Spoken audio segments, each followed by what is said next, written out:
सामान बिकते थे। 36 तरह की वस्तुएं थी जिनका निर्यात इस देश से होता था। हम जो कपड़ा बनाते थे दुनिया के बाजारों में कैसे बिकता था आप सुनेंगे तो हैरान हो जाएंगे। भारत में एक मलमल नाम का एक कपड़ा बनता था, सूरत में बनता था, मालवा में बनता था, दक्षिण भारत में कोयम्बतूर के आसपास बनता था।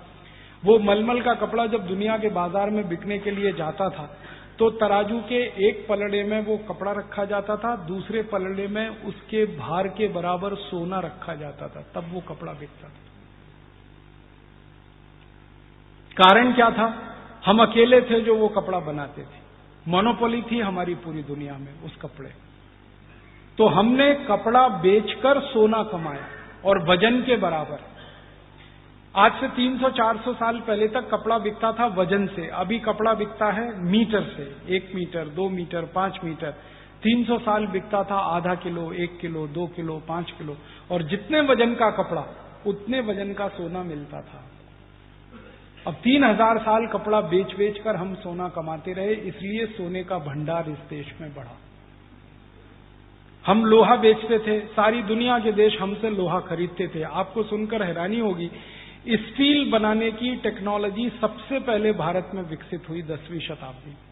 कोई स्टील बनाना नहीं जानता तो दुनिया में हमने सबसे पहले स्टील बनाया, और वो स्टील हम बेचते थे दूसरे देशों को। ईस्ट इंडिया कंपनी और फ्रांस की सारी कंपनियां पानी का जहाज बनाने के लिए स्टील भारत से खरीदते थे, और भारत का स्टील खरीदकर जब वो जहाज बनाया करते थे, एक बहुत बड़ा फ्रांसीसी व्यक्ति था और एक बहुत बड़ा अंग्रेज, दोनों भारत में आए स्टील देखने के लिए कि भारत में स्टील क्या क्वालिटी का है।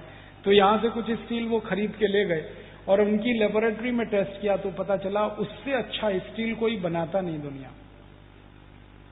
उन्होंने 2 बातें कही। उन्होंने कहा भारत के स्टील में सबसे बड़ी क्वालिटी है कि ये रस्ट फ्री है, इसमें जंग नहीं लगता, कितने भी पानी में डाल के रखो। और दूसरी क्वालिटी ये है कि ये क्वालिटी में बहुत ऊंचा है, और तीसरी है कि ये सस्ता बहुत है।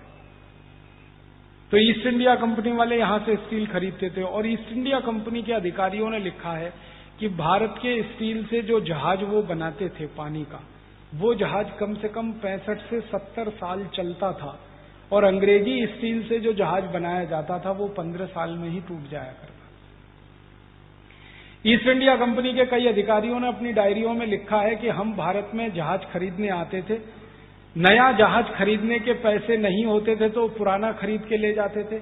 जो जहाज भारत में 50 साल चल चुका होता था उसको हम खरीदते थे, और उस जहाज को रिपेयरिंग करके और 20-25 साल हम चलाते थे। इतनी अच्छी क्वालिटी का स्टील भारत में बनता। आप जानते हैं कि पानी का जहाज हमेशा पानी में रहता है, इसलिए उसमें जंग लगने की संभावना सबसे ज्यादा होती है। लेकिन भारत के स्टील के जहाज 60 साल, 70 साल, 75 साल बिना जंग के काम करते थे। इस क्वालिटी का स्टील बनता था, इस क्वालिटी के जहाज बनते, और सारी दुनिया में ये बिकते थे। उसके बदले में भी हमें सोना ही मिलता था। हम लोहा बेचते थे और सोना लेके आते थे, कपड़ा बेचते थे, सोना लेके आते थे। ईंटें बनती हैं इस देश में, पतली ईंट बनती है जिससे हमारे किले बनाए गए हैं। भारत के सभी महापुरुषों के बनाए हुए किले को देखेंगे तो बहुत पतली ईंट के हैं, जिनकी उम्र 500 से 1000 वर्ष है। वो किले में कहीं क्रैक नहीं है, क्योंकि ईंट और जो कैल्शियम है, चूना है, उसके उपयोग से बनाए गए हैं। सीमेंट का कोई भी मकान दूसरे तीसरे साल में क्रैक आ जाता है, क्योंकि सीमेंट की क्वालिटी उतनी अच्छी नहीं होती, चूने की क्वालिटी इतनी अच्छी। चूना हम बनाते थे, ईंट बनाते थे, उसे बेचते थे। ऐसी 36 तरह की चीजें हम बना के बेचते थे। सब चीजों के बदले में सोना मिलता था, क्योंकि उस समय एक्सचेंज जो होता था वस्तुओं का वो सोने से ही होता था। इसलिए हजारों साल दुनिया का सोना भारत में आया, और वो सोना इतना आया कि हमने उसको अपने शरीर पर पहना, शरीर पर लादा, घर में सजावट के लिए इस्तेमाल किया, फिर भी बच गया तो हमने दान कर दिया, और उसके मंदिर बन गए इस देश में। दुनिया में कहीं सोने की मस्जिद नहीं है, कहीं सोने का गिरजाघर नहीं है, इस देश में सोने के मंदिर हैं।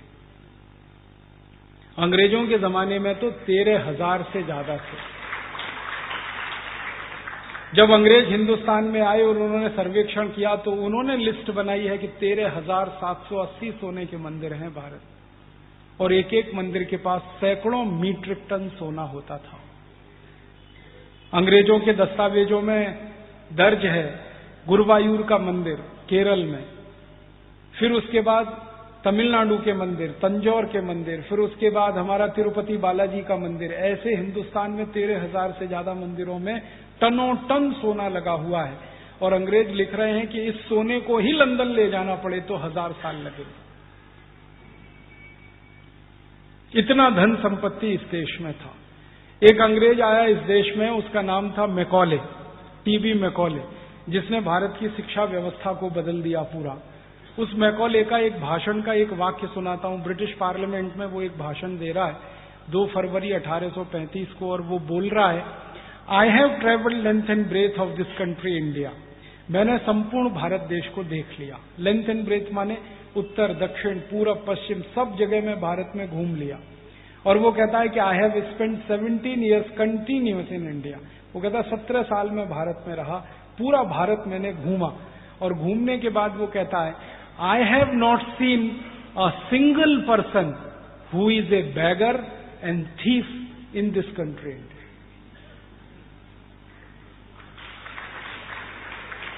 वो कहता है सारे भारत को घूमा मैंने, उत्तर, दक्षिण, पूरब, पश्चिम, 17 साल घूमा। एक भी आदमी पूरे भारत में मुझे ऐसा नहीं मिला जो भिखारी हो और चोर हो। क्यों? वो कहता है सच wealth I have seen in this country India. वो कहता है इतना धन और इतनी संपत्ति मैंने इस देश में देखी है कि कोई व्यक्ति इस देश में भिखारी हो ही नहीं सकता और चोरी कर ही नहीं सकता। चोरी कौन करेगा? जिसके पास संपत्ति नहीं। भिखारी कौन होगा? जिसके पास धन नहीं है। वो कहता है एक भी व्यक्ति ऐसा नहीं है जिसके पास धन और संपत्ति ना हो, इसलिए कोई चोर नहीं है, कोई भिखारी नहीं। और अपने भाषण में वो कहता है कि भारत के 17 साल के प्रवास में मैंने एक भी घर नहीं देखा जहां ताला कोई लगाता। और ताला नहीं लगाते उसके पीछे कारण क्या है? चोरी का किसी को डर ही नहीं है। और चोरी का डर क्यों नहीं है? क्योंकि चोर नहीं है इस देश में।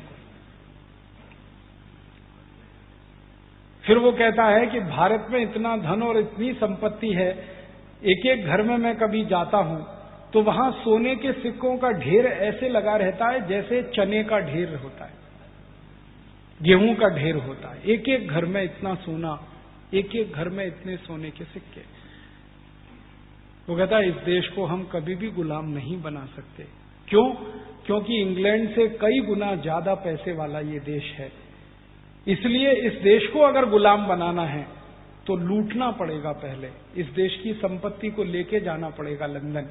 जब ये देश गरीब होगा तभी अंग्रेजों का गुलाम बनेगा, अन्यथा नहीं। ये उसका लंबा भाषण है।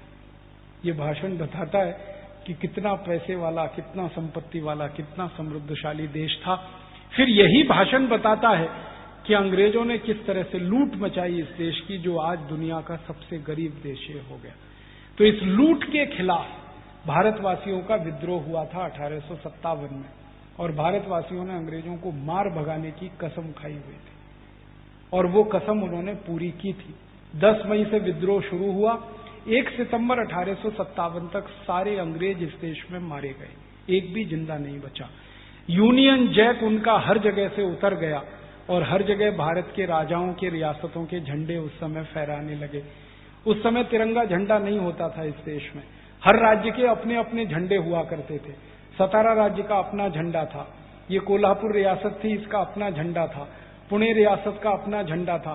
सभी राज्यों के झंडे इस देश में थे। यूनियन जैक खत्म हो चुका था। उस स्थिति में अंग्रेजों ने जब बहस की ब्रिटिश पार्लियामेंट में और ये कहा कि हमें भारत में फिर से जाना है और भारत को फिर से लूटना है, तो कैसे संभव है? तो जो अधिकारी जिंदा बचकर यहां से लंदन वापस गए थे, तो उन्होंने कहा ये एक ही रास्ते से संभव है कि भारत के कुछ राजा भारत की कुछ रियासतें अगर अंग्रेजों की मदद करें तभी अंग्रेज दोबारा भारत में जा सकते हैं। फिर ब्रिटिश पार्लियामेंट में बहस हुई कि कौन कौन से राजा हैं भारत में जो अंग्रेजों की मदद कर सकते हैं, कौन कौन सी रियासतें हैं जिन पर हम भरोसा कर सकते हैं। तो अंग्रेजों की संसद में एक सूची बनाई गई। उस सूची में सबसे पहला नाम सिंधिया परिवार, सबसे पहला। ब्रिटिश पार्लियामेंट में सबसे पहला नाम आया और सिंधिया परिवार के बारे में अंग्रेज अधिकारियों ने कहना शुरू किया कि ये तो इतना अच्छा परिवार है हमारे लिए, हम इन पे हमेशा भरोसा कर सकते हैं। एक अंग्रेज कह रहा है कि हम अपने पे जितना भरोसा नहीं कर सकते उससे ज्यादा सिंधिया परिवार पे भरोसा कर सकते हैं। इस परिवार की हमें जरूर मदद मिलेगी, हमें भारत वापस चलना चाहिए। दूसरे परिवार का नाम आया ब्रिटिश पार्लियामेंट में, जिससे अंग्रेजों को बहुत मदद मिले, पटियाला राजघराना। आप जानते हैं कैप्टन अमरिंदर सिंह का नाम आपने सुना है, जो पंजाब का मुख्यमंत्री रहा, वो उसी राजघराने का है, पटियाला राजघराना। दूसरा नाम उनका आया। तीसरा नाम आया जींद के एक राजा का, हरियाणा में एक रियासत हुआ करती थी जींद, वहां के राजा का नाम था। चौथा नाम आया हैदराबाद के निजाम का, सालार जंग का। ऐसे करके अंग्रेजों ने 20-25 नाम छांटे। इनके नाम ब्रिटिश पार्लियामेंट में दर्ज हैं, बहस में दर्ज हैं कि ये वो परिवार हैं जिनसे हमको मदद मिलेगी। फिर इन सब परिवारों को अंग्रेज सरकार की चिट्ठी आई, वो चिट्ठी की कॉपी भी वहां रखी हुई है, जिसमें लिखा गया कि आपने हमेशा अंग्रेजों की मदद की है, अब फिर हमारी मदद कीजिए, हम भारत को फिर से आना चाहते हैं लूटने के लिए, गुलाम बनाने के लिए। तो इन परिवारों की तरफ से जो चिट्ठियां गई वो बहुत ही शर्मनाक है।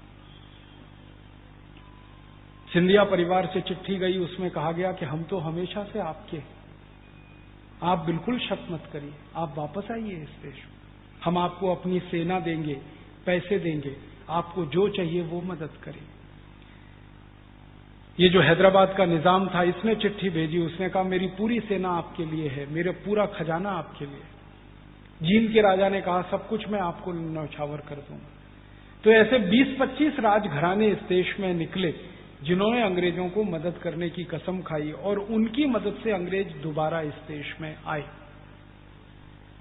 और दोबारा फिर इस देश के क्रांतिकारियों को उन्होंने कत्लेआम किया भारत के कुछ राजाओं की सेना की मदद से। और वो कत्लेआम करने के बाद इस देश पर फिर से अंग्रेजों का राज्य स्थापित किया उन्होंने। और दूसरी बार जब राज्य स्थापित किया तो वो कंपनी का नहीं था, अंग्रेज सरकार का राज्य स्थापित किया। उसके पहले इस देश में 100 साल कंपनी का राज चला, ईस्ट इंडिया का। उसके बाद अंग्रेजी सरकार की स्थापना हो गई इस देश में। और जब अंग्रेज सरकार फिर से बन गई इस देश में, तब बहस हुई ब्रिटिश पार्लियामेंट में कि अब हमें भारत में कुछ भी करना है तो कानून बना के करना है। अब तक हम बिना कानून बनाए काम करते थे, अब जो करेंगे वो कानून बनाकर करेंगे। क्यों? तो अंग्रेजों ने आपस में एक दूसरे को कन्विंस किया, वो ये कि दुनिया का कोई भी देश जब भी हमसे कहेगा कि आप भारत को लूट रहे हैं, बर्बाद कर रहे हैं, तो हम जवाब देंगे हम तो भारत में कानून का शासन स्थापित कर रहे हैं। अब उसमें भारत की लूट होती है तो हम क्या करें? अंग्रेजों की चालाकी देखिए कि आपको सीधे लूटेंगे तो बदनामी होगी, कानून बना देंगे लूटने का तो बदनामी नहीं होगी। लूटना तो आपको है ही। इसको ऐसे समझिए कि कोई आपकी जेब काटे तो आप चिल्लाओगे मेरी क्यों जेब काट रहा है। फिर अगर वो जेब काटने का कानून बन जाए इस देश में और कोई व्यक्ति जेब काटे तब आप क्या चिल्लाओगे? कानून बन गया, वो तो कानून का पालन हो रहा है, भले आपकी जेब कटे उसमें। तो अंग्रेजों की संसद ने जो कानून सबसे पहले बनाए, वो कानूनों के बारे में कहना चाहता हूं कि अंग्रेजों की संसद में पहली बहस हुई कि 1857 की लड़ाई में भारत ने जो क्रांति की है उसमें पैसा कहां से आया, क्योंकि उस समय की क्रांति में करीब 480 कोटि रुपए खर्च हुए, 480 करोड़ रुपए खर्च हुए 1857 की क्रांति। और ये कोई छोटी मोटी रकम नहीं थी। अगर इसको आज के हिसाब से समझना हो तो 300 का इसमें गुणा करना पड़ेगा, क्योंकि रुपए का अवमूल्यन उतना हो चुका है तब से। इतनी बड़ी रकम इकट्ठी हुई थी 1857 की क्रांति में पूरे देश में। तो अंग्रेजों ने इस पर बहस की कि ये पैसा दिया किसने। तो अंग्रेजों के कुछ अधिकारियों ने कहा कि उद्योगपतियों ने दिया, व्यापारियों ने दिया, किसानों ने दिया, कारीगरों ने दिया, ये सब लोगों ने पैसा इकट्ठा करके क्रांतिकारियों को दिया। तब अंग्रेजों ने तय किया कि अब भारत में ऐसा कानून बना दो कि आगे कभी भी किसी क्रांतिकारी को लोग पैसा ना दे पाएं और लोगों के हाथ में पैसा रहने ही नहीं पाए, सारे पैसे उनके हाथ से छीन लो। तो भारत के लोगों से पैसे छीनने के लिए, धन छीनने के लिए सबसे पहला कानून इस देश में बना, उसका नाम है इंडियन इनकम टैक्स एक्ट। और अंग्रेजों ने जब ये कानून बनाया तो आप हैरान हो जाएंगे ये जानकर कि इंडियन इनकम टैक्स एक्ट जब उन्होंने बनाया 1860 में और इसको लागू किया पूरे देश में, तो रकम कितनी छीननी है, धन कितना छीनना है, तो अंग्रेजों ने कहा 97%। ब्रिटिश पार्लियामेंट ने तय किया। माने कोई हिंदुस्तानी 100 रुपए कमा रहा है किसी भी व्यापार से, तो उसमें से 97 रुपए इनकम टैक्स में ले लेना है। माने उसके पास सिर्फ 3 रुपए बचेंगे। फिर अंग्रेजों ने एक दूसरा कानून बनाया कि कोई कमाई करेगा तो कमाई तो तब करेगा जब कुछ सामान पैदा करेगा, उत्पादन करेगा, तो उत्पादन पर कर लेना है उनसे सेंट्रल एक्साइज ड्यूटी। और ये अंग्रेजों ने लगाई 350%। 100 रुपए का सामान पैदा करो तो 350 रुपए अंग्रेजों को दो टैक्स में। फिर अंग्रेजों ने तय किया कि कोई व्यक्ति सामान बनाएगा तो बेचेगा जरूर, तो बेचने पर उससे टैक्स लेना है। तो उन्होंने एक टैक्स बना दिया सेंट्रल सेल्स टैक्स, केंद्रीय बिक्री कर। वो 180% से 250% होता था। फिर अंग्रेजों ने तय किया कि सामान बनाएगा तो कर भरेगा, बेचेगा तो टैक्स देगा, बेचकर मुनाफा कमाएगा तो टैक्स देगा, सामान को बेचने के लिए एक गांव से दूसरे गांव में जाएगा फिर टैक्स लेना उससे। तो वो टैक्स क्या क्या है?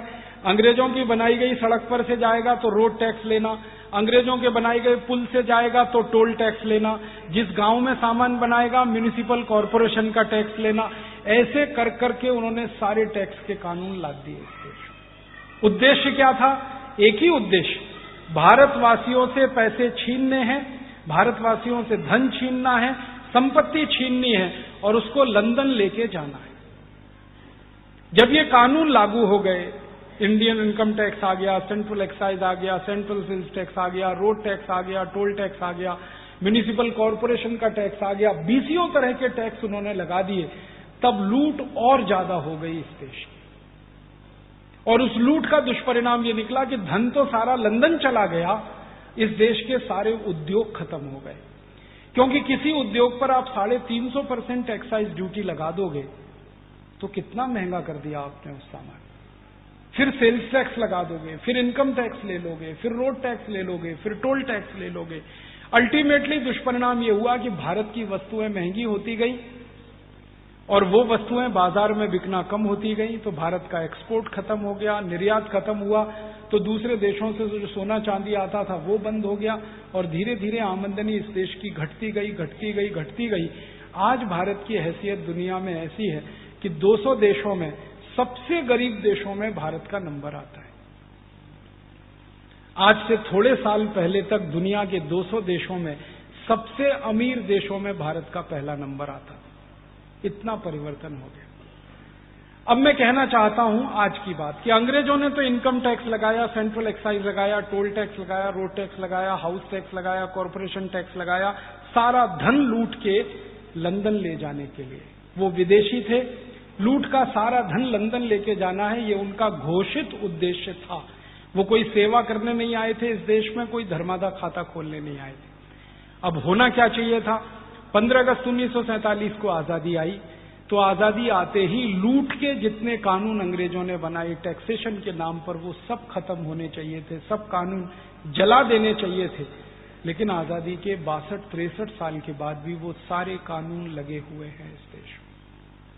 इनकम टैक्स भी है, सेंट्रल एक्साइज टैक्स भी है, सेल्स टैक्स भी है, बस नाम बदल गया है value added tax, road tax भी है, टोल टैक्स भी है, कॉरपोरेशन का टैक्स है, हाउस टैक्स है, प्रॉपर्टी टैक्स है।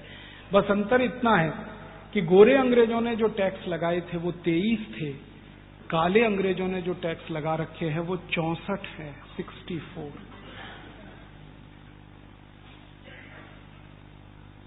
गोरे अंग्रेज लूट लूट के सारा धन टैक्स के माध्यम से लंदन में जमा कर रहे थे, ये काले अंग्रेज आपसे धन लूट लूट कर स्विट्जरलैंड में जमा कर रहे हैं।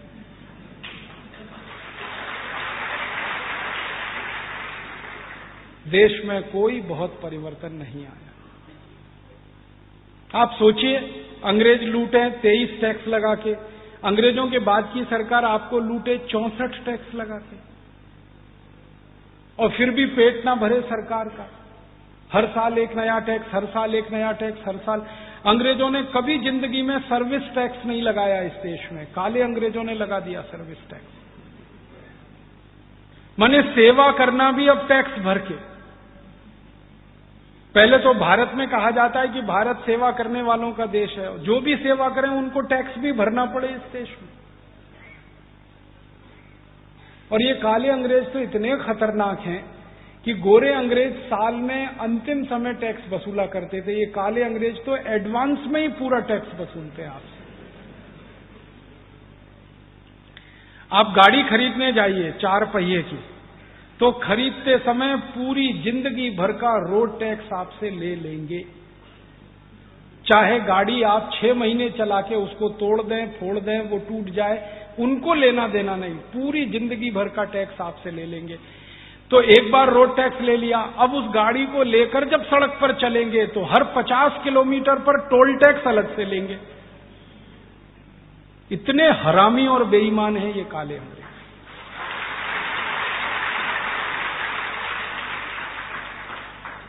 हम पैसे देते हैं म्युनिसिपल कॉरपोरेशन को टैक्स के रूप में, ताकि म्युनिसिपल कॉरपोरेशन हमको सुविधा दे उस पैसे से।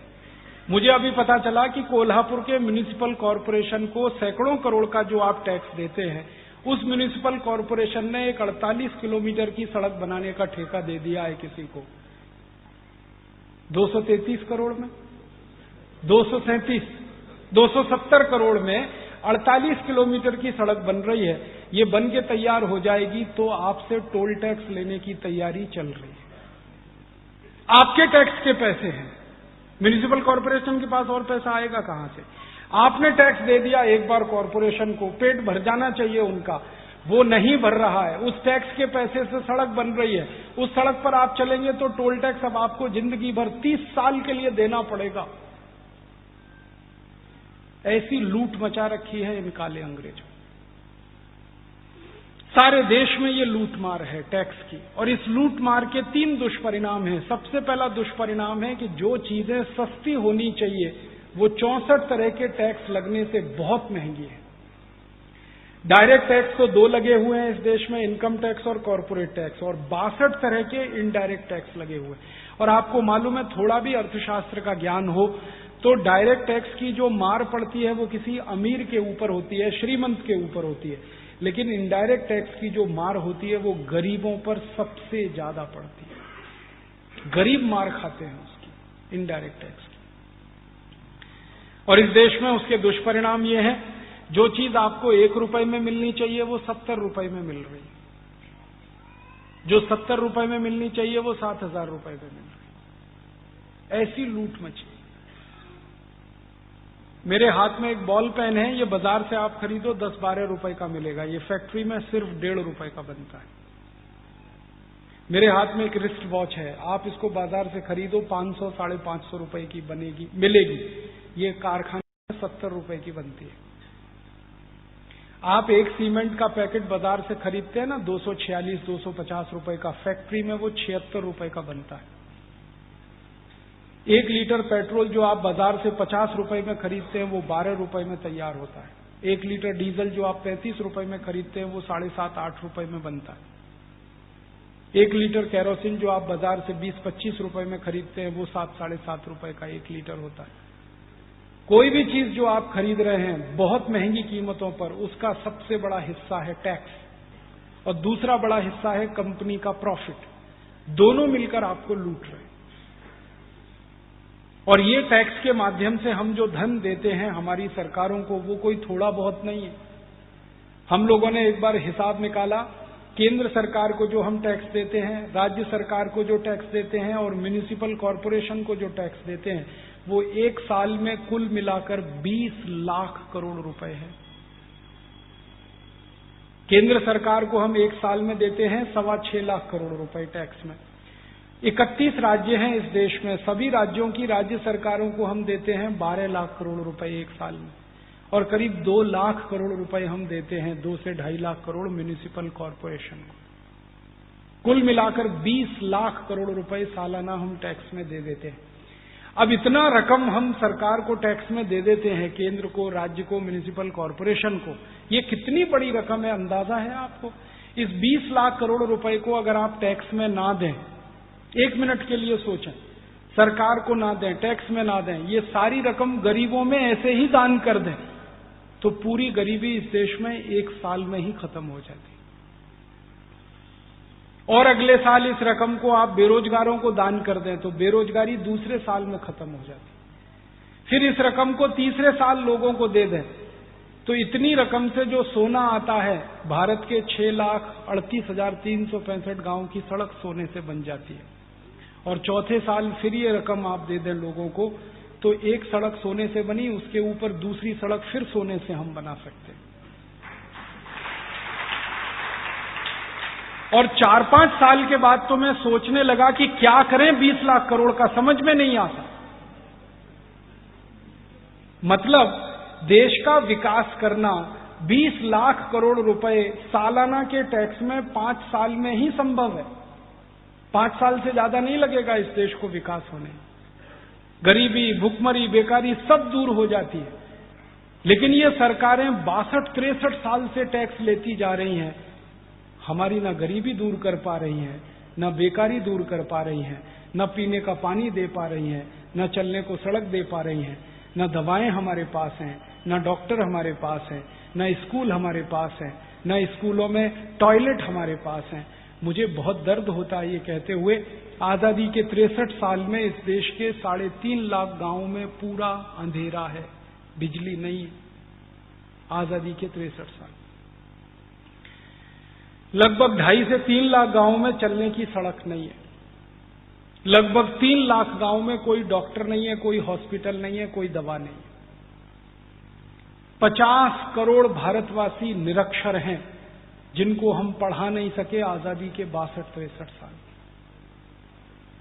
18 करोड़ विद्यार्थी इस देश में भर्ती होते हैं पढ़ने के लिए और मात्र 1 करोड़ रह जाते हैं। 17 करोड़ को स्कूल बीच में ही छोड़ देना पड़ता है क्योंकि फीस के पैसे नहीं होते उनके पास। इस देश में 18 करोड़ विद्यार्थियों में से 17 करोड़ अगर ड्रॉप आउट्स हों तो शिक्षा किसको दे रहे हैं और कैसी दे रहे हैं उसका अंदाजा आप लगा सकते हैं। आजादी के 63वें साल में इस देश की आधी से ज्यादा माताएं बच्चों को जन्म देने के समय मरने की स्थिति में आ जाती है क्योंकि शरीर में ताकत नहीं होती है, क्योंकि खाने के लिए खुराक नहीं मिलती। और जो माताएं बच्चों को जन्म दे देती हैं उनमें से आधे बच्चे अपनी उम्र के 3रे महीने में खत्म हो जाते हैं इस देश में। वो 4था महीना अपना जन्मदिन नहीं मना पाते। इस देश में वनवासी इलाकों में रहने वाले लोगों को लकड़ियां चुन चुन के खाना पड़ता है पेट की भूख मिटाने के लिए, और जहरीली लकड़ियां हो तो उनको मर जाना पड़ता है इस देश में। ऐसे समाचार रोज हम सुनते हैं। क्या हुआ? आजादी के बाद हम 20 लाख करोड़ का हर साल टैक्स भरें और देश का विकास ना होए। क्या हो रहा है? जा कहां रहा है पैसा? बहुत दिन हम लोग इस उलझन में थे कि हम 20 लाख करोड़ सालाना टैक्स भरते हैं, फिर हमारा पैसा जाता कहां है? हम तो सरकार को ईमानदारी से दे देते। इस देश के एक प्रधानमंत्री ने इसका रहस्य उद्घाटन किया। उन्होंने कहा कि भारत में आम आदमी के लिए जब मैं पैसा भेजता हूं टैक्स का, तो 1 रुपए में से सिर्फ 15 पैसा ही पहुंचता है उसके पास, 85 पैसा लूट जाता है, हम खा जाते हैं, नेता और अधिकारी मिलकर।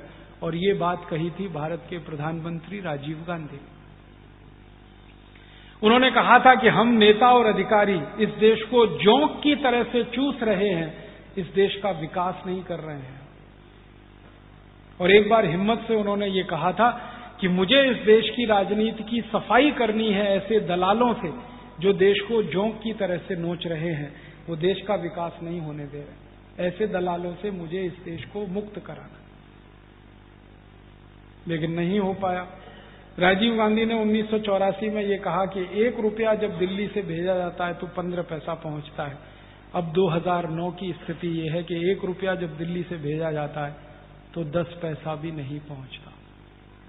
90% लूट हो जाती है आपके धन की, आपके संपत्ति की।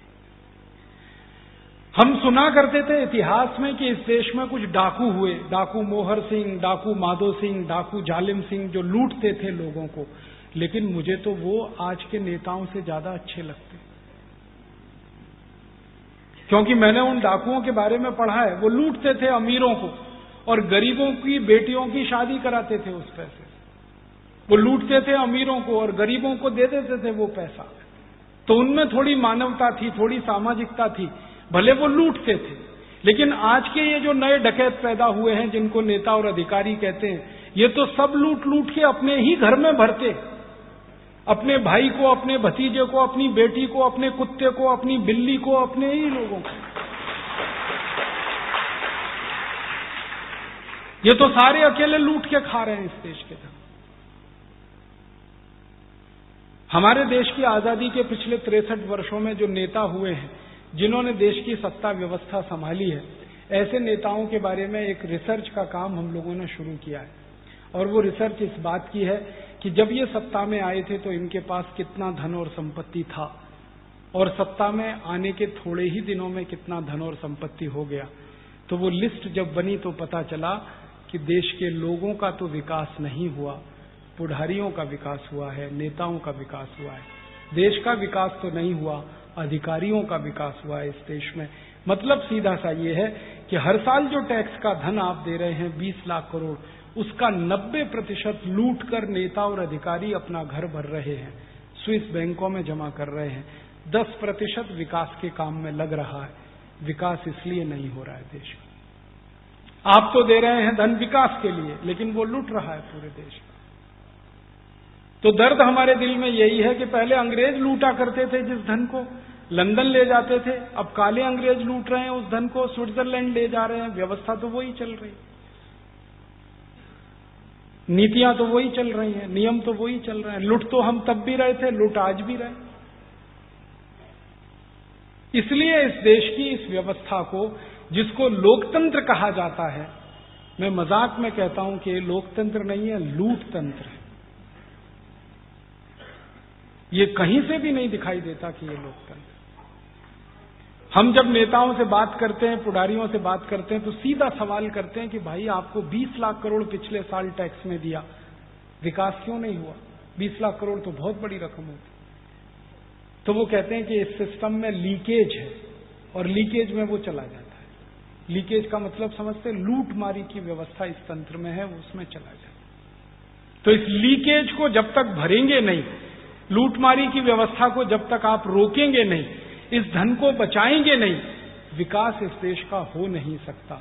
इसलिए हम लोगों ने भारत स्वाभिमान अभियान बनाया और इसको शुरू किया है। वो इसी संकल्प के साथ शुरू किया है कि गोरे अंग्रेजों ने लूटखोरी की जो व्यवस्था बनाई, काले अंग्रेजों ने जो लूटखोरी की व्यवस्था पिछले 63 साल से चलाई, अब इस व्यवस्था को चलने नहीं देंगे और इसको पूरी तरह से बंद करेंगे। लूटखोरी को, देश का धन देश के विकास में काम आएगा और इस देश को फिर से सोने की चिड़िया बनाएगा। इस संकल्प को लेकर हमने भारत स्वाभिमान अभियान शुरू किया। आप बोलेंगे क्या हमारा संकल्प पूरा होगा? हमें भरोसा है कि पूरा होगा। आप बोलेंगे क्यों हमें संकल्प है कि ये पूरा होगा?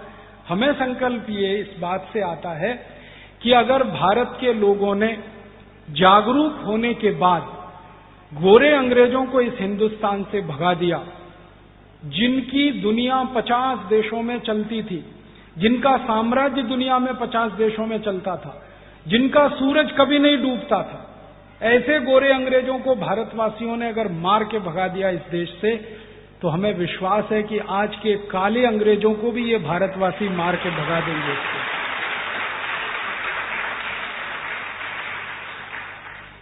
आपका सहयोग चाहिए, आपका सहकार चाहिए, ये संकल्प हमारा पूरा हो। आप बोलेंगे क्या करना चाहते हैं और कैसे करना चाहते हैं? हमारे इस भारत स्वाभिमान अभियान के हमने जो उद्देश्य बनाए हैं, उसमें सबसे पहला उद्देश्य यही है कि लूट की जो व्यवस्था अंग्रेजों के जमाने से चली आ रही है, इसको पूरा खत्म करना है, इसको बदलना है। और लूट का जो धन अंग्रेज यहां से ले गए और काले अंग्रेज जो ले जा रहे हैं, ये दोनों ही धन को भारत में वापस लाना है। आप बोलेंगे क्या संभव है ये? हाँ संभव है। अंग्रेजों ने 300 लाख करोड़ रुपए लूटा है, उसके सारे प्रमाण और दस्तावेज अब हमारे हाथ में है। अब तक तो हमें भी पता नहीं था कि कितना लूटा है, अंदाजा हम लगाते थे। भारत में जो दस्तावेज उपलब्ध हैं अंग्रेजों के जमाने के और अंग्रेजों की संसद में जो दस्तावेज उपलब्ध हैं अंग्रेजों के जमाने के, दोनों दस्तावेजों के आधार पर हम सिद्ध कर सकते हैं कि 300 लाख करोड़ रुपए उन्होंने लूटा है और इस लूट की रकम को हम अंग्रेजों से वापस ले सकते हैं। आप बोलेंगे कैसे ले सकते हैं? अंतर्राष्ट्रीय अदालत में अंग्रेजों के खिलाफ मुकदमा करके ये रकम हम वापस ले सकते हैं। बस इसमें हमें इतना ही करना पड़ेगा कि अंग्रेजों ने हमको लूटा, हमारे जैसे 50 और देशों को लूटा है, भारत के जैसे 50 और देशों को लूटा है। उन 50 देशों का संगठन खड़ा करके अंतर्राष्ट्रीय अदालत में 50 देशों की तरफ से मुकदमा करना होगा और वो सभी देश इसको सिद्ध कर देंगे कि उनका धन इतना है, उनका धन इतना है, तो वो सब वापस देना पड़ेगा। अंतर्राष्ट्रीय कानून है कि कोई देश किसी दूसरे को लूट नहीं सकता। उस कानून का आधार लेके हम ये मुकदमा कर सकते हैं और अंग्रेज इस मुकदमे में हार जाएंगे क्योंकि हमारे साथ दुनिया के 50 नहीं 100 देश तैयार हो जाएंगे, क्योंकि उनका धन और उनकी संपत्ति भी उन्हें वापस चाहिए। आप बोलेंगे तो 63 साल किया क्यों नहीं हमने? हमारे देश की संसद में कई बार बहस हुई इस विषय पर कि जो धन अंग्रेज लूट कर ले गए हैं इसको भारत में वापस लाया जाए। इस बहस को चलाने वाले एक बहुत बड़े क्रांतिवीर इस देश में हुए, सरदार वल्लभ भाई पटेल। उन्होंने अपने एक निजी व्यक्ति को जिम्मेदारी दी थी, HM पटेल उनके निजी सचिव हुआ करते थे, बाद में भारत के वित्त सचिव बने। उनको ये जिम्मेदारी दी थी कि सब हिसाब निकाल के अंग्रेजों के खिलाफ कुछ करना है, लेकिन इस देश के प्रधानमंत्री पंडित जवाहरलाल नेहरू ने होने नहीं दिया। कारण क्या था? नेहरू जी को लगता था कि अंग्रेजों से दोस्ती रखनी ही चाहिए, उनको नाराज नहीं करना चाहिए, उनसे दुश्मनी नहीं रखनी चाहिए, क्योंकि भविष्य में देश को आगे बढ़ाने के लिए इन्हीं की मदद लेनी पड़ेगी। इसलिए हर बार उसको वीटो किया उन्होंने और चूंकि सरदार पटेल जल्दी स्वर्गवासी हो गए इसलिए संसद में आगे इस बात को बढ़ाने वाला फिर कोई दूसरा नहीं रहा, वरना ये पैसा तो हम 1947 में ही वापस ले सकते थे और अंग्रेजों को देना पड़ता। चलो ठीक है, देर हो गई और ये कह सकते हैं कि 47 में सरदार पटेल के बाद इतनी ताकत का कोई नेता नहीं आया इस देश की सत्ता व्यवस्था में, नहीं तो बाद में भी आ जाता ये धन। तो अब करेंगे इस काम को और करेंगे तो अंग्रेजों के सामने ये बात आनी ही है, आज नहीं कल, कल नहीं परसों, 1 साल बाद, 2 साल बाद, 5 साल बाद उनको ये सारा हिसाब हमने लेना ही है कि इतना आपने टैक्स के माध्यम से लूटा, इतना ईस्ट इंडिया कंपनी ने लूटा इस देश में से, इतना अंग्रेज अधिकारियों ने रिश्वत में लूटा। वो सारे प्रमाण हैं और उनके प्रमाण हैं, हमारे नहीं। उनकी संसद की बहस है, हमारी नहीं। उनके अधिकारियों के लिखे हुए प्रमाण हैं, हमारे नहीं। उसको वो नकार नहीं पाएंगे।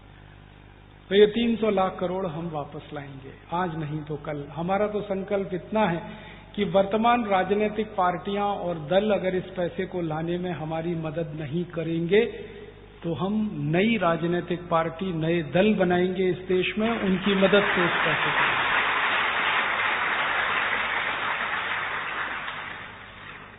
इतना संकल्प हम कर चुके।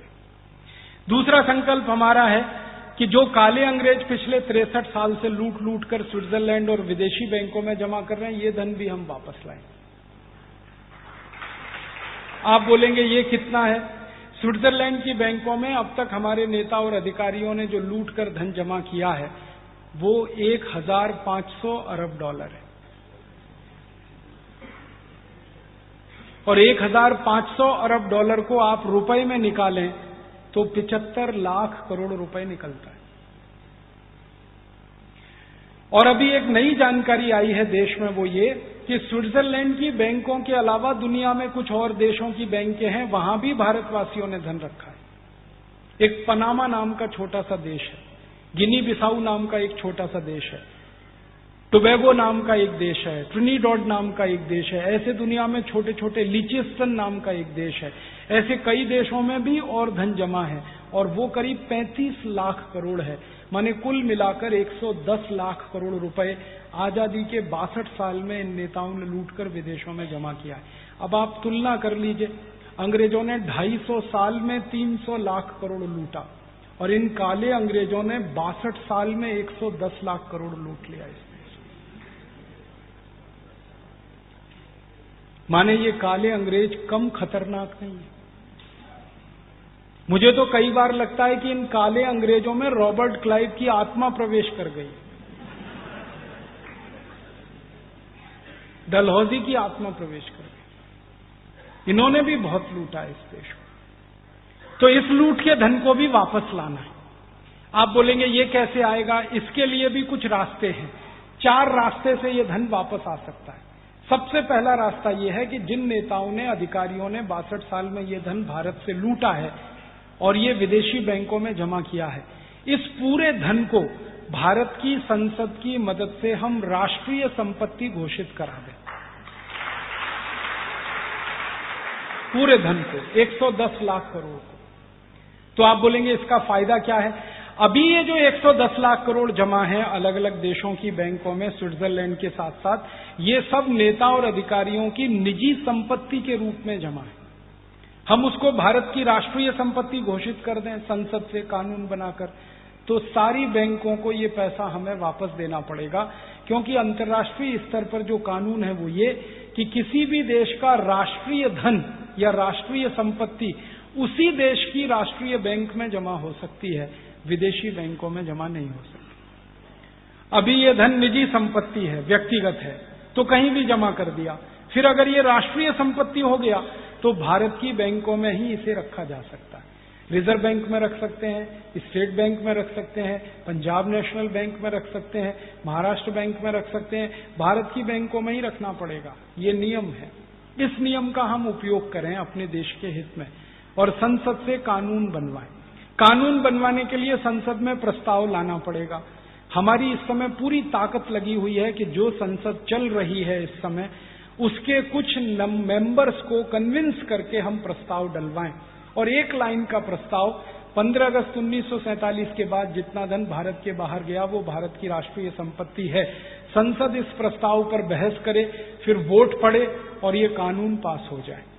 जब ये प्रस्ताव संसद में आएगा, बहस होगी, तो आप जरूर टेलीविजन का स्विच ऑन करके देखना इस बहस को। हम आपको एसएमएस से सूचनाएं भिजवाएंगे, हम टीवी चैनलों से सूचनाएं भिजवाएंगे, अखबारों से सूचनाएं भिजवाएंगे कि आज बहस हो रही है। आपको हम एक ही चीज दिखाना चाहते हैं कि इस बहस में आप ये देखना कौन कौन नेता इसका विरोध कर रहा है। सूट खोलेगा, मूर्खों का मूर्ख, जिस दिन शादी करने जा रहा उसी दिन सुपर इडियट बन के जाता है।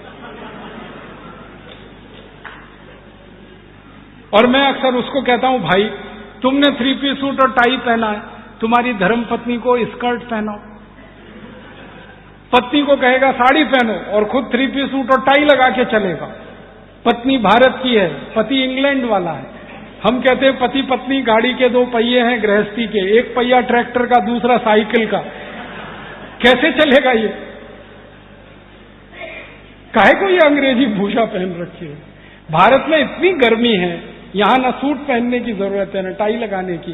इंग्लैंड वाले टाई और सूट इसलिए पहनते हैं कि ठंड बहुत है और बार बार ठंड होती है, साल में 8 महीने ठंडी पड़ती है, बर्फ गिरती है, इसलिए वहां टाई लगाई जाती है, ठंडी हवा ना जाए।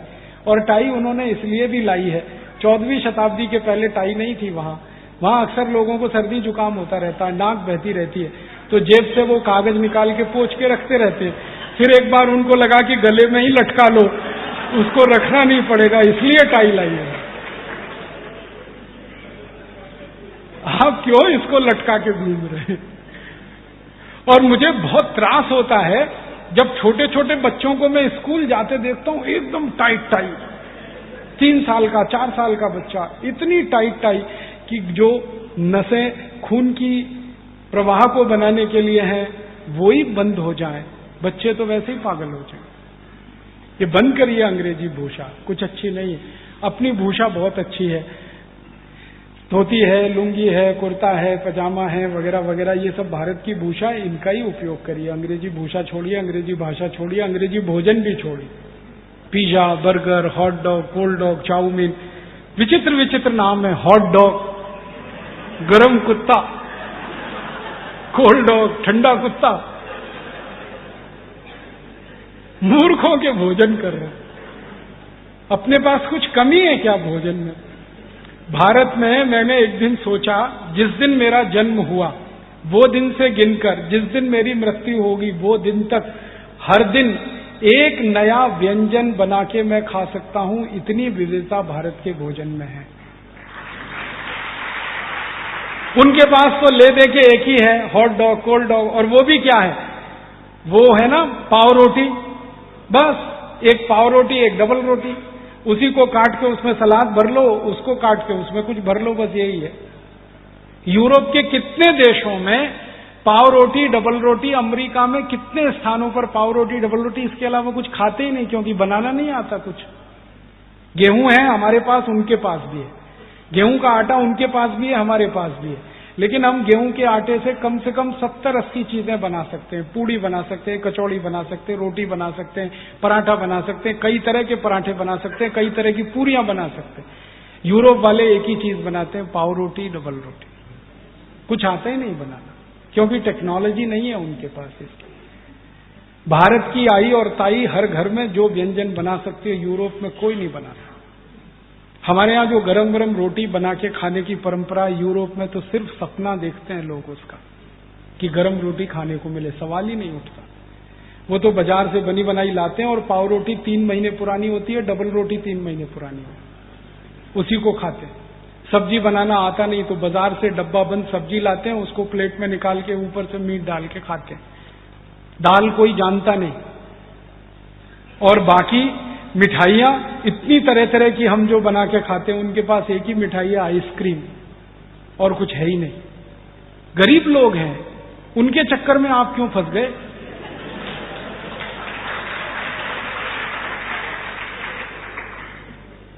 आपको तो मैं इतना बताना चाहता हूं, इतना बड़ा सुख है इस देश में जो किसी देश में नहीं।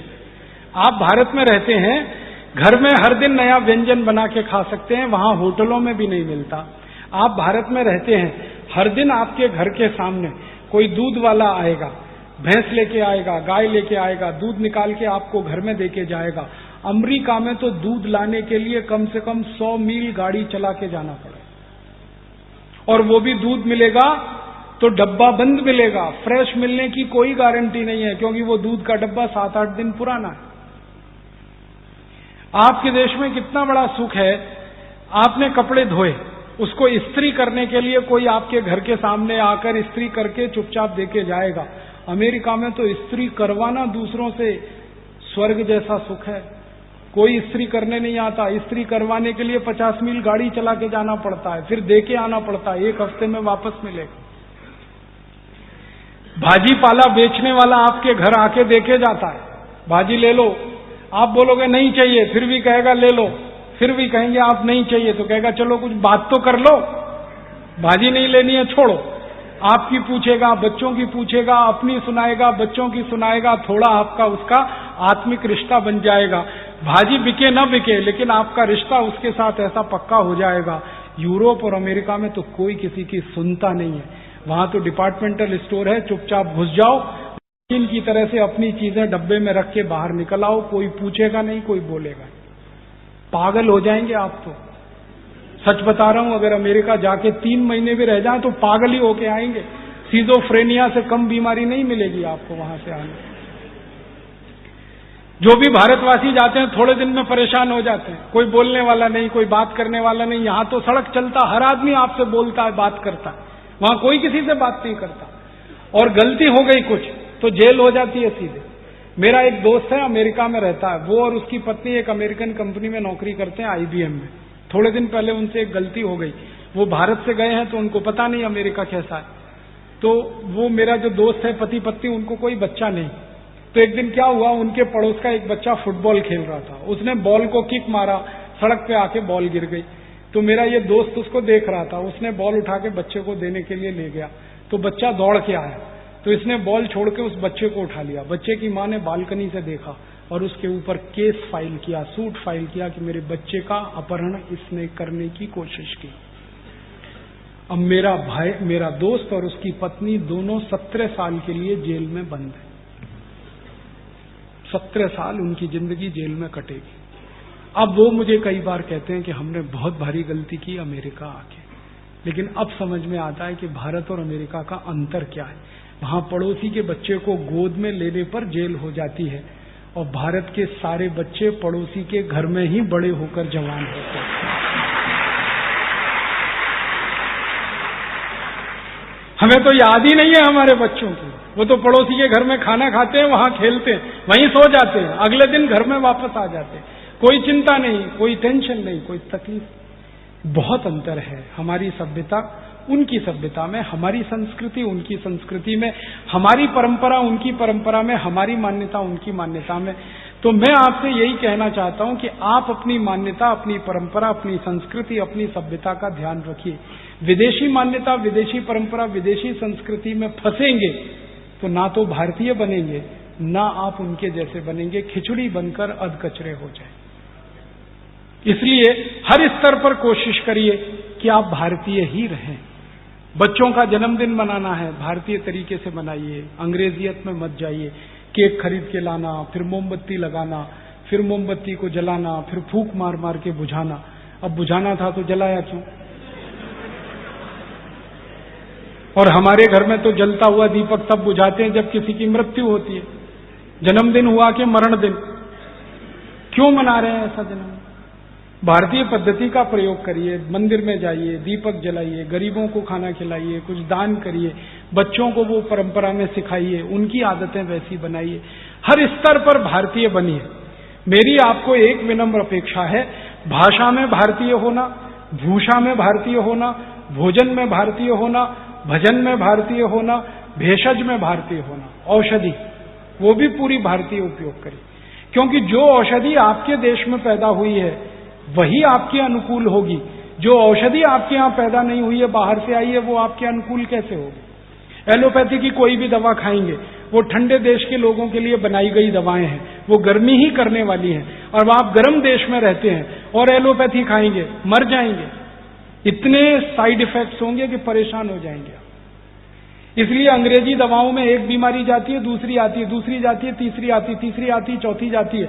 जिंदगी भर हम स्वस्थ ही नहीं हो पाते और लाखों करोड़ उसमें खर्च कर देते। इसलिए दवाएं भी अपनी इस्तेमाल करिए। आयुर्वेद की दवाएं हैं, बहुत अच्छी दवाएं हैं, हमारे अनुकूल हैं, हमारे वातावरण में से पैदा हुई हैं, हमारी प्रकृति को वो समझती हैं, हम उनकी प्रकृति को समझते हैं। और सबसे बड़ी बात है कि उसके साइड इफेक्ट नहीं है और आसानी से घर में उपलब्ध है, पड़ोस में उपलब्ध है। हर स्तर पर भारतीय बनिए तो ये अंग्रेजियत हमारे जीवन से चली जाएगी। एक तो अंग्रेजियत हमें शासन में से हटानी है, प्रशासन से हटानी, दूसरी अपनी जिंदगी से भी हटानी। ये दोनों स्तर पर काम होगा, अभियान चलेगा, तब जाकर एक ऐसा भारत बनेगा जिसका सपना हमारे शहीदों ने देखा। लोकमान्य बाल गंगाधर तिलक ने, जानते हैं, शिक्षा की बात कही थी, स्वदेशी की बात कही थी, स्वराज्य की बात कही थी, और शिक्षा में सबसे पहले माध्यम की बात कही थी कि हमारी शिक्षा पूरी मातृभाषा में होनी चाहिए।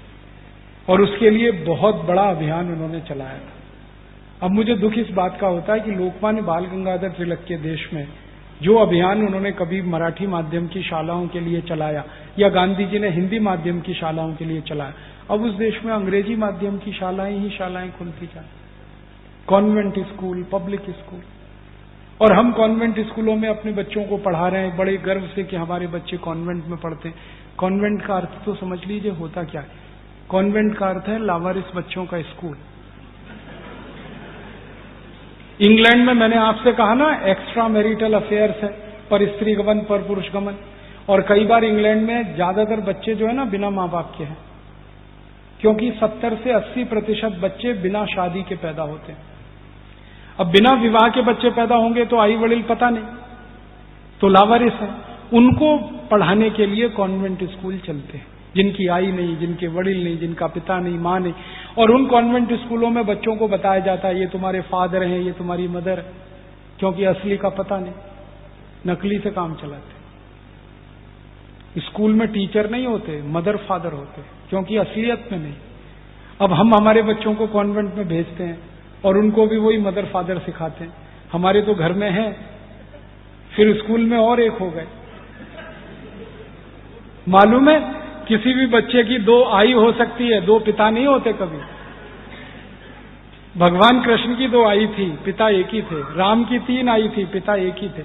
हमारे भारत में 2 आई हो सकती है, 3 आई हो सकती है, पिता एक ही होता है। लेकिन कॉन्वेंट में हर बच्चे के 2 पिता होते हैं, 2 बाप। एक तो घर वाला और एक तो स्कूल वाला, फादर। और जिन बच्चों के 2 बाप होते हैं उन्हीं को बास्टर्ड कहते हैं।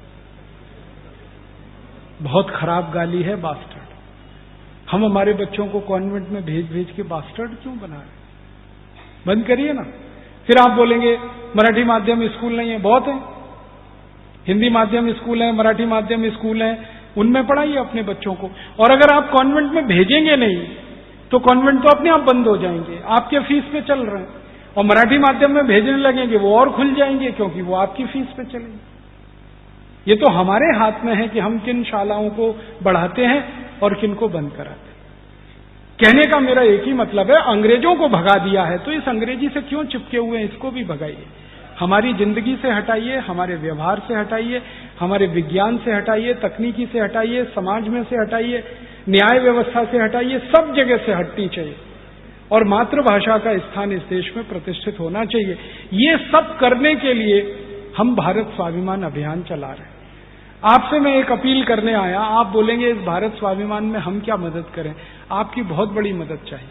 आपकी मदद के बिना ये नहीं होने वाला। अगर हम अकेले कर लेते तो मैं आपके पास नहीं आता। आपकी मदद चाहिए, तब ये अभियान होने वाला है सफल। आप क्या मदद कर सकते हैं? हमको इस समय भारत स्वाभिमान में ज्यादा से ज्यादा लोग चाहिए जो हमारे सदस्य बने, हमारी ताकत बढ़े। क्योंकि हमारी ताकत राजनीतिक पुढ़ारियों से जब तक ज्यादा नहीं होगी, हम कोई भी काम ये नहीं कर पाएंगे। पुढ़ारी इसको होने नहीं देंगे और हमको ये करना है, तो उनसे बड़ी ताकत हमें बनानी पड़ेगी। Congress, BJP, Janata Dal, CPM, CPI, Samajwadi party, Bahujan Samaj party, ऐसे 48 राजकीय दल हैं इस देश में। उनकी कुल मिलाकर सदस्य संख्या 4 कोटि है। हम चाहते हैं कि हमारी सदस्य संख्या 5 कोटि हो जाए भारत स्वाभिमान। तब इन दलों को हम कंट्रोल कर पाएंगे, इनका नियंत्रण हम स्थापित करेंगे। वो 5 कोटि सदस्य आप ही हो सकते हैं। अभी तक हमारे पास लगभग 2,40,000 सदस्य हैं। जनवरी 2010 तक 11 लाख हो जाएंगे। अगले 2 वर्ष में 5 कोटि करना है। इसके लिए परम पूजनीय स्वामी जी खुद गांव-गांव निकलने वाले हैं, जिले जिले में प्रवास करने वाले। आप भी हमारी मदद करिए, हमारे इस अभियान में जुड़ जाइए। आपकी ताकत हमें बहुत बड़ा संबल देगी, मदद देगी। कैसे जुड़े? हमारे सदस्य बन जाइए, बहुत आसान है। आप बाहर जाएंगे तो स्टॉल पर एक सदस्यता फॉर्म रखा हुआ है, उसको भर के दे दीजिए। 2 तरह की सदस्यता है, एक तो साधारण सदस्य है और एक विशेष। जो विशेष सदस्य बनेंगे उनको 1100 रुपये शुल्क देना पड़ेगा, जो साधारण है वो 51 रुपये में। आप विशेष सदस्य बनेंगे तो क्या होने वाला है, आपको हरिद्वार स्वामी जी खुद बुलाएंगे और खुद आपको ट्रेनिंग करेंगे, प्रशिक्षण देंगे, और आप भी मेरी तरह से तैयार होकर गांव-गांव में फिर ये काम कर सकें। और जो 51 रुपये के सदस्य बनेंगे उनको ट्रेनिंग यहीं देंगे। तो जैसी आपकी क्षमता है, जैसी आपकी शक्ति है, हमारे इस अभियान में सदस्य बनिए और 10-10 लोगों को बनाइए, ताकि जल्दी से हमारा संकल्प पूरा हो। अगर कोल्हापुर में 2100 सदस्य हम तैयार कर पाए 1100 रुपये वाले, तो परम पूजनीय स्वामी जी खुद यहां आएंगे। ये उनका वायदा है, ये उनका संकल्प है। तो आप अगर 2100 सदस्य पूरा करके अपना लक्ष्य कहते हैं, तय करते हैं, तो आपके यहां फिर से स्वामी जी आ सकते हैं और आपको प्रशिक्षण देकर इस काम में और ज्यादा गहराई से जोड़ सकते हैं। तो आप हमारे साथ जुड़िए, ये मैं आपसे निवेदन करने आया। आप जुड़ेंगे तो 2 फायदे होंगे, एक तो हमें, एक आपको। हमें फायदा ये होगा कि थोड़ा सा धन जो आप हमको देंगे वो हमारे इस ट्रस्ट के लिए बहुत बड़ी ताकत है। और ये ट्रस्ट जो भारत स्वाभिमान है वो आपके ही धन से चलता है। हम बड़े उद्योगपतियों से चंदा नहीं लेते, क्योंकि वो हमारे ऊपर दूसरे तरह का दबाव डालते हैं। हमारा संकल्प है कि आम आदमी से, साधारण आदमी से थोड़ा थोड़ा मिले, उसी से हम काम चलाएंगे। और हमारे ट्रस्ट का ये संकल्प है कि जो भी धन आएगा वो ट्रस्ट के काम में खर्च होगा, वो व्यक्तिगत रूप से खर्च नहीं होगा। तो आप जो भी थोड़ा धन देंगे वो हमारे ट्रस्ट के काम आएगा। आप हमारे साथ जुड़ेंगे, हमारी ताकत बढ़ जाएगी। और आपको लाभ ये होगा कि आप जब इस बड़े अभियान से जुड़ेंगे तो आपके बच्चे जब बड़े होंगे तो वो गर्व से कहेंगे कि जब भारत में व्यवस्था परिवर्तन का, अंग्रेजियत को हटाने का अभियान चला, भारत स्वाभिमान, तो मेरी आई उसमें थी, मेरे वडील उसमें थे। जैसे अभी हम कहते हैं ना 1942 का भारत छोड़ो आंदोलन था, मेरी आई उसमें थी, मेरी आजी उसमें थी, मेरे अजोबा उसमें थे। हम बड़े छाती ठोक के कहते हैं। मुझे गर्व है ये कहते हुए कि 1942 की लड़ाई में मेरी अज्जी, मेरे अजोबा दोनों जेल गए थे, और गर्व होता है। तो आपके बेटे बेटियों को भी गर्व होगा ये कहते हुए कि मेरे आजी अजोबा, मेरे आई वडील दोनों भारत स्वाभिमान के लिए काम करते रहे। तो आप अपने बच्चों की नजरों में हमेशा ऊंचे रहें और वो आपका सम्मान करते रहें, इसके लिए आप इस अभियान में जुड़िए। और नहीं जुड़ेंगे तो भी हमारा काम तो होने वाला है। आप नहीं जुड़ेंगे, कोई और जुड़े, देश का काम तो होने ही वाला है। जिन्होंने आजादी की लड़ाई नहीं लड़ी तो भी देश आजाद तो हुआ, जिन्होंने अंग्रेजों की मदद की तो भी देश आजाद तो हुआ। आप अगर नहीं जुड़ेंगे स्वाभिमान अभियान में तो भी काम तो होने वाला है, आपके बिना होगा। तब आप शर्म से अपने बच्चों को मुंह नहीं दिखा पाएंगे। ऐसी शर्मिंदगी आपको अपने बच्चों के सामने न झेलनी पड़े, इसके लिए आप इस अभियान में जुड़िए, इस अभियान के साथ ताकत बनिए। पूरे देश में ये अभियान अभी चल पड़ा है, बहुत सारी संस्थाएं, बहुत सारे संगठन, बहुत सारे साधु संत इसके साथ जुड़ रहे हैं, तेजी से ताकत बढ़ रही है। आप सोचिए 6-7 महीना हुआ है अभी ये भारत स्वाभिमान बने हुए, और 2,40,000 हमारे पास कार्यकर्ता, मात्र 6 महीने। साल भर में 11 लाख होंगे, 2 साल में 5-6 करोड़ से ज्यादा हो। इतना तेजी से बढ़ रहा है ये संगठन, क्योंकि बहुत सारे लोगों का सहयोग और सहकार हमें मिल रहा है। तो आपका भी सहयोग और सहकार मिले, आप इसमें जुड़ें, ये मेरी भावना है। और दूसरा निवेदन आप सबसे मेरा यही है कि जिस उद्देश्य के लिए हम समर्पित हैं, हमारा संगठन समर्पित है, वो उद्देश्य आप अपने जीवन में भी हासिल करें। हमारे संगठन का सदस्य होने वाले हर व्यक्ति को 3 शर्तें माननी पड़ती हैं। पहली शर्त यह है कि वो अपने जीवन में अधिकतम स्वदेशी वस्तुओं का उपयोग करे, क्योंकि भारत स्वाभिमान का लक्ष्य है स्वदेशी अर्थव्यवस्था बनाना, स्वदेशी कृषि व्यवस्था, स्वदेशी कानून व्यवस्था, स्वदेशी न्याय व्यवस्था। इसलिए हम स्वदेशी को मूल रखते हैं। तो पहला, आप स्वदेशी का अधिक से अधिक उपयोग करें। उस विषय पर बहुत बार मैं यहाँ आके व्याख्यान दे चुका हूँ, इसलिए आज मैंने ज्यादा नहीं कहा है। विदेशी वस्तुओं का बहिष्कार करना है, स्वदेशी को ही स्वीकार करना है। आप पूछेंगे पता कैसे चलेगा कौन सी वस्तु स्वदेशी है? तो उसके लिए पुस्तक बनी हुई है, जीवन दर्शन, आप वो ले सकते हैं। उसमें पीछे लिस्ट है, क्या वस्तुएं स्वदेशी क्या विदेशी। पतंजलि चिकित्सालय में जाकर आप सूची ले सकते हैं, क्या स्वदेशी क्या विदेशी। लाना हमेशा स्वदेशी वस्तु है, ताकि देश का एक पैसा भी बाहर ना जाए। अगर स्विस बैंक में पैसा बाहर जा रहा है और हमें दिल का दर्द है, तो दूसरे देशों में पैसा जा रहा है तो भी दिल में दर्द उतना ही है। इसलिए विदेशी वस्तुओं का उपयोग ना करें, ये पहली शर्त है।